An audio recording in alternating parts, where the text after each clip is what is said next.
we will start with static punching.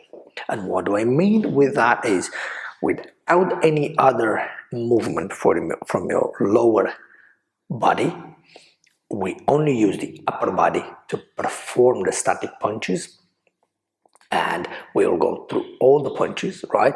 Jab, cross, uppercut, uppercut, front, back uppercut, front hook, back hook, okay, to the head and to the body in a static manner. We don't yet move, we don't do anything, but just statically jab, cross, front uppercut, back uppercut, front hook, back hook. Things we are looking for, we are looking to perform the punches from the cage rib, right? We already talked about. So you want to perform the punches from the cage rib, palms facing you, right? This is kind of a general introduction.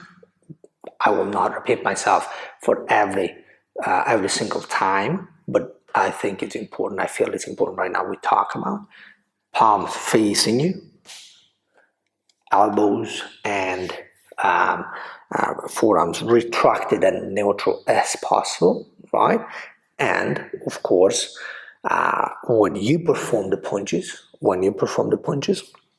if you don't already have, if you haven't yet adopted the 1 to 1 o'clock boxing stance, and you haven't the most used one, 3 to 1 o'clock feet position boxing stance, then make sure when you perform the back punches, you also rotate into the punch as such, as like I've already mentioned and stressed, that you enable hip rotation and that your back shoulder takes the place of the front shoulder, and you can reach the same spot you did with your front forearm, and you can do that with the back forearm. Basically what I mean is I'm jabbing, and when I'm crossing, I'm able to reach the exact same spot. There is no limitation there unless you do not release the back heel and allow your hips to travel. That's it. That's the only reason. You shouldn't be able not to reach.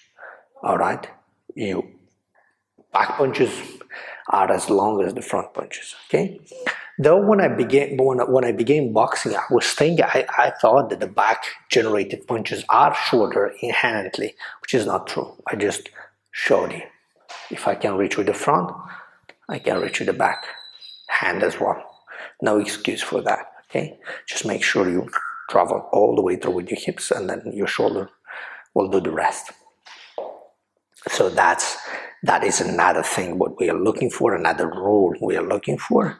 And of course, last but not the least, even though we know we rotate into the punches, we don't lean into the punches, right? We also don't want to, even after rotating, we don't want to lean beyond the knee line, okay? You don't want to lean beyond the knee line. You want to stay behind the knee line as such that you can perform flawless combinations or even one punch at the time without getting off balance. So you are ready to execute the punches. Also, if you need to defend yourself, you're ready to defend and move freely with no problem. And that is possible when you are as centered as you can be at that point in time, and then you can do all the other things. Okay, of course you can and you should move a little bit with your from your upper body, but not too much. Okay, you still have to stay as balanced and as centered as possible. And if you need to move more to compensate, you make small steps, or you can bounce. That is possible as well. Not leaning too much if you need to compensate and reach your target. Okay, so those are the generic rules we have to look for when performing the punches. When we go punching group per punching group, you already know that if it's a jab or what a cross we want to perform, we rotate 180 degrees. We always aim to connect with the first two knuckles, we make a good strong fist, we connect with the first two knuckles and we straighten the arm, so we make sure that the force is absorbed in a straight line as possible, right? What is absorbed by the first two knuckles is transmitted to the wrist, to the elbow, to the shoulder, and all straighten as straighten as possible, as such as that we don't damage any of the following joints, and especially the last two knuckles. It's very common people hurting, or students hurting their peripheral knuckles, and the main reason is because when they punch the bag, is they punch with the peripheral knuckles and they get hurt. Okay, so we want to connect with our first two knuckles. Okay, very good.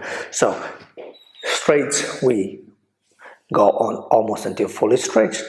We perform a 180 degree and we connect with the two inside knuckles. Uppercuts, we just drop our hands just lightly. We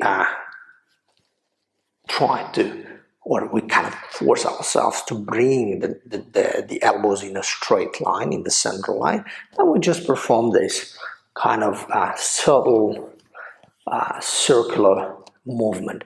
Don't drop your hand too much, just a little bit if necessary, and then bring it up, perform the movement, and come back home. Remember, what goes out comes back home, all right? No exception.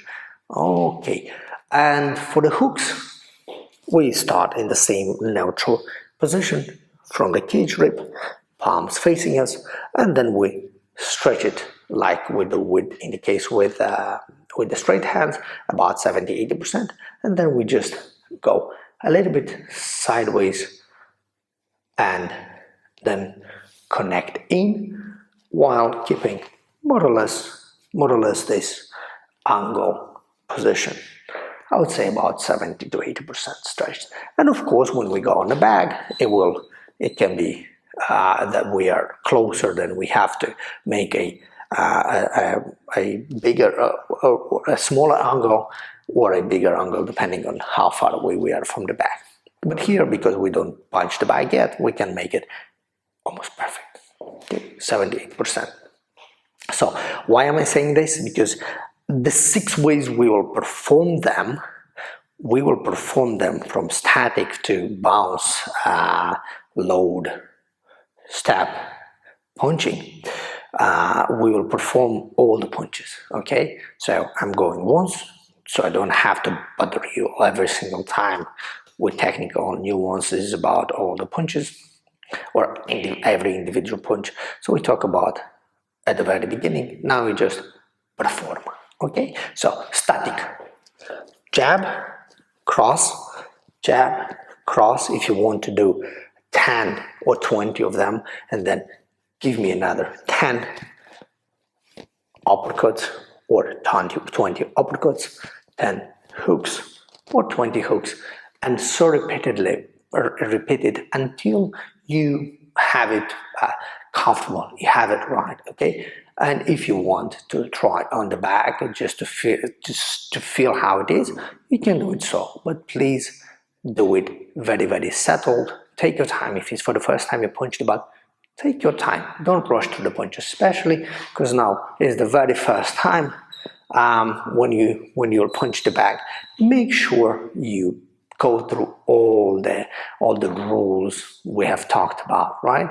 And make sure you do not exaggerate on the power. Don't go right away crazy with speed and especially speed, because then you will not have time to go through all the little details when executing the punches, so you may end up hurting yourself unnecessarily. So okay, so 10 jabs, 10 crosses, or you can give 10 straights. You can go through the straights, so you do simultaneously both punches, or you can go through one. So you give 1, 2, 3, 4, 5, 10 times, 10 jabs, 10 crosses, 10 uppercuts, 10 hooks, and then repeat it again until you feel comfortable, you feel ready to move to the next way of performing the punches.